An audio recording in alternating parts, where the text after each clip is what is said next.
नमस्कार। आज हूँ अगस्ट 21 तारीख गुरुवार।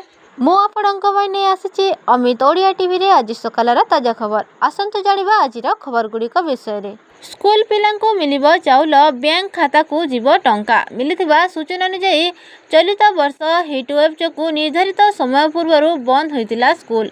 टाण खरा आसिला और स्कूल 5 मे परिवर्ते 23 एप्रिल बंद रखा। एही समय मध्य 11 दिन मध्याह्न भोजन दिया जाई नथिला। सेही 11 दिनर चाउल सह 11 दिनर अर्थराशि पिलामानंकु देवाकू पीएम पोषण नोडाल अधिकारी भवानी प्रसाद मिश्र समस्त जिलापालंकु चिठी करिसंती। शिशुबाटिकार और पंचम श्रेणी जाए दैनिक 11 टंका 15 पैसा सह 100 ग्राम चाउल और षष्ठ रु दशम जाए प्रति पिलांकु मिलिबो दैनिक 14 टंका 74 पैसा सह एवं 150 ग्राम लेखाएं चाउल मध्य मिलिबो। अर्थराशि पिला कि सेमानंक बैंक अकाउंट को पठाजिबो। परवर्ती खबर हैला राशन कार्ड रो कटिबो एमानंक ना। केंद्र सरकार नेले बड़ निष्पत्ति। सूचना अनुसार केंद्र सरकार राशन कार्ड धारक तालिकार एक व्यापक काटछांट आरंभ करिसंते। खाद्य एवं साधारण बंटन विभाग प्रथम थर पई राशन कार्ड धारकंक एक तालिका प्रस्तुत करिछि जो माने मागणा शस्य भली सुविधा पई योग्य होई नथांती। एही तालिकारे प्राय 1.17 कोटी लोक अछंती। एमाने 4 चकिया जान किंबा आयकर दाता किंबा कंपनी रे निर्देशक।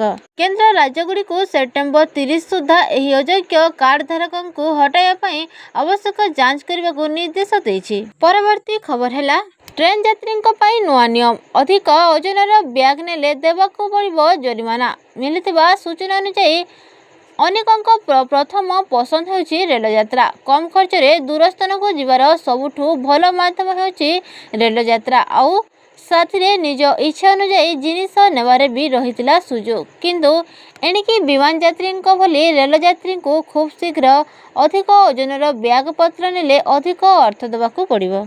रेल यात्री पई रहितिबा बैगेज नियम को शीघ्र कड़ाकड़ी करने को निष्पत्ति नेछि रेल मंत्रालय।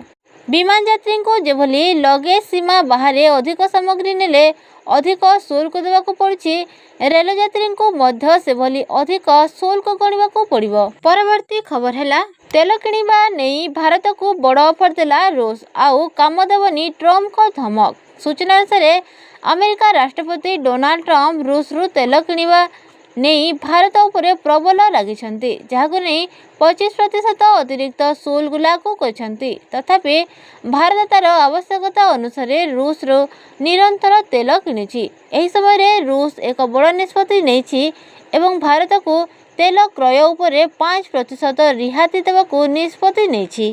परवर्ती खबर हैला पुरी रे शोषणर शिकार होइछंती पर्यटक। शताधिक ट्रावेल एजेंसी उपरे चढ़ऊ। सूचना अनुसार विश्व पर्यटन स्थली तथा ऐतिह्य नगरी पुरी को देश विशेष आसुवा भक्त पर्यटक माने टूर ऑपरेटर मानक द्वारा शोषणर शिकार होइछंती। एपरिक अनेक टूर ऑपरेटर स्थायी कार्यालय नथिबा बेले सेमाने सरकारी जमी को जबरदखल करी सेठारे गोटे लेखाए क्याबिन पकाई पर्यटक मानकु वर्ष वर्ष धरी लुटी चलिछंती। परवर्ती खबर हैला आज राज्य में अति प्रबल वर्षा संभावना। सूचना अनुसार भारतीय पाणीपाग विभाग अनुसार आज गुरुवार ओडिशा रे प्रबल वर्षा आरंभ होबारे संभावना अछि।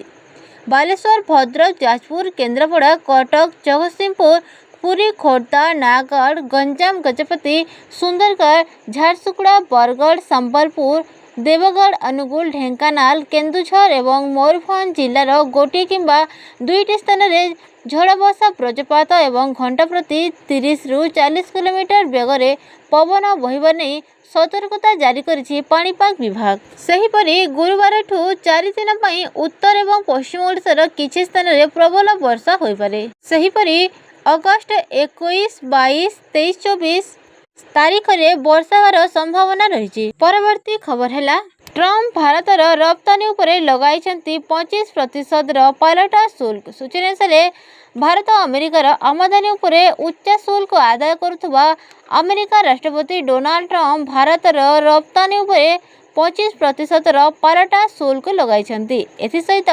रूसठारू तेल किणुथबारू आउ 25% शुल्क लगाइबाकू घोषणा करिछंती। ट्रम्प अमेरिका को पुनर्बार महान बा मेक अमेरिका ग्रेट अगेन अभियान चलाइछन्ति। आपण माने एही भिडियोटी संपूर्ण भावे देखिथिबारु आपणको मोर बहुत बहुत धन्यवाद।